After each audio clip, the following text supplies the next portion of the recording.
안녕하세요. 코인 알려주는 남자입니다. 비트코인 가격이 43K 초중반대까지 내려오면서 코인 시장과 비트코인이 앞으로 어떤 영향을 받게 될지에 대해서 이야기를 해보고, 비트코인 시장에 역사상 처음으로 한 가지 신호가 떴습니다. 이 신호를 통해서 코인 시장이 어떤 방향으로 나아가게 될지 영상을 통해 이야기해 보도록 하겠습니다. 먼저 청산맵상으로 보게 됐을 때 아주 중요한 움직임이 있었습니다. 44K에서 횡보하고 있던 비트코인은 롱 포지션이 매우 구축이 되어 있던 43K 초반대까지 빠진 모습을 확인할 수 있습니다. 정확하게 롱 포지션이 있던 그 위치까지 찍고 다시 반등을 하면서 43K 초중반대에 위치를 하고 있고요. 숏 포지션 같은 경우는 44K 중반대에 위치하고 있는 걸 확인할 수 있습니다. 이 라인은 언제든지 변동성이 계속해서 반복이 될 수 있다는 것을 인지를 하면서 코인 시장을 봐야 될 것 같고요. 또 오더북상으로 봤을 때도 유의미하게 44K 중반대에 매도 포지션이 있는 걸 확인할 수 있습니다. 아까 청산맵상으로도 숏 포지션이 구축이 되어 있으면서 함께 세력들이 움직이고 있다, 이런 것들을 확인할 수 있습니다. 다만 염려되는 사항은 이 매수벽이 굉장히 얇아진 모습을 확인할 수 있습니다. 언제든지 변동성은 조금 더 확대될 수 있다,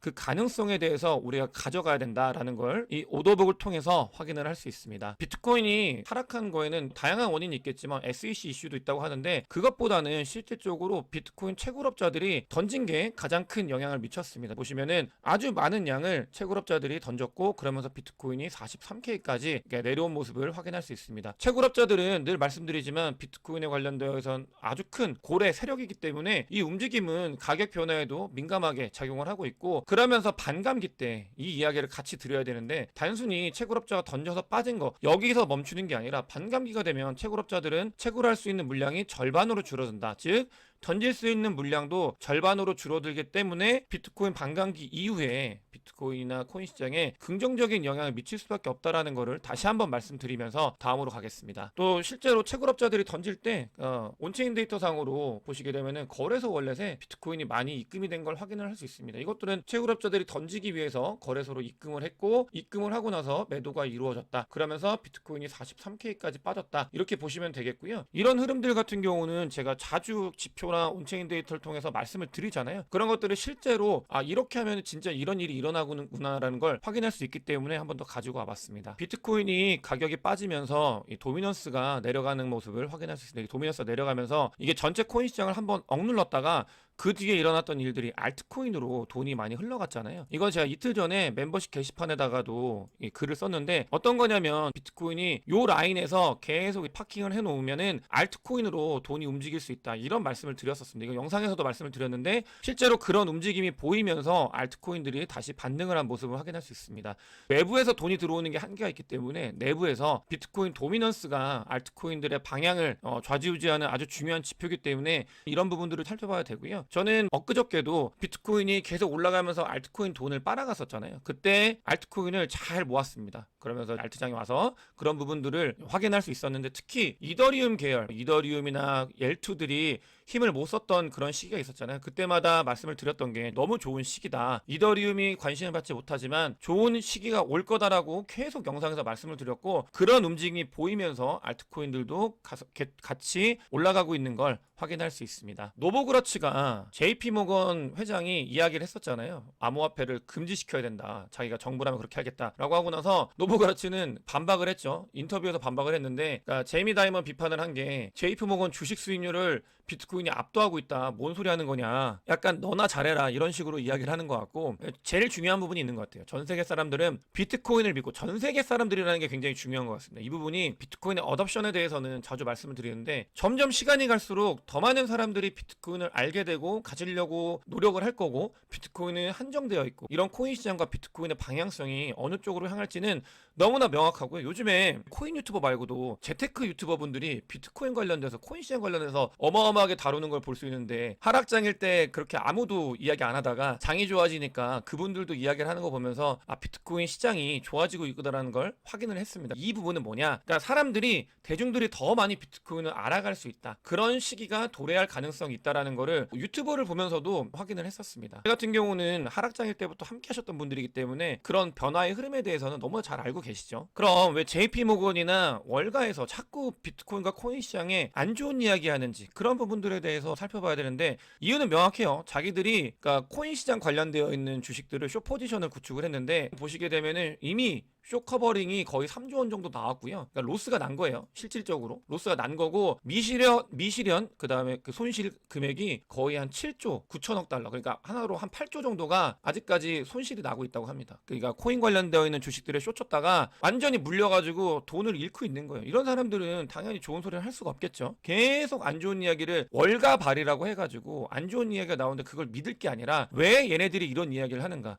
걔네들은 하락을 해야 돈을 버는 거에 베팅을 했기 때문에, 근데 너무나 큰 손실을 보고 있기 때문에 그런 이야기를 할 수도 있구나라는 거를 우리는 꼭 알아야 됩니다. 그 사람이 어떤 말을 할 때 왜 그러는지에 대해서 깊게 생각을 해봐야 돼요. 그런 것들이 자료가 있어가지고 가지고 왔고요. 그러니까 안타까운 일이죠. 장이 바뀌고 있는데 거기에 쇼쳐가지고 8조 원 정도를 미신력 손실이 나고 있는 거는 운용 안 해야 되지 않나 이런 생각이 듭니다. 비트코인의 첫 신호가 떴다고 했는데 50주 이평선이 200주 이평선을 뚫은 골든 크로스가 처음으로 발생을 했습니다. 이거는 처음 비트코인 시장에 있었던 일이기 때문에 아주 의미가 있고요. 이런 움직임, 방향성, 그러니까 200주 이평선도 50주 이평선도 다 비트코인의 방향에 대해서 이야기를 한다고 말씀을 드렸잖아요. 200주 이평선 같은 경우는 전체적으로 장이 좋아지고 있는지 큰 흐름을 볼 수 있는 거고, 50주 이평선 같은 경우도 장이 얼마나 뜨거운지 이런 것들을 알 수 있는데, 그런 골든 크로스가 나타났다. 아주 좋은 신호가 나타났고 앞으로의 장이 정말 큰 불장이 될 가능성이 있다라는 거를 기술 지표를 통해서도 우리는 확인할 수 있습니다. 저는 이런 움직임들이 너무나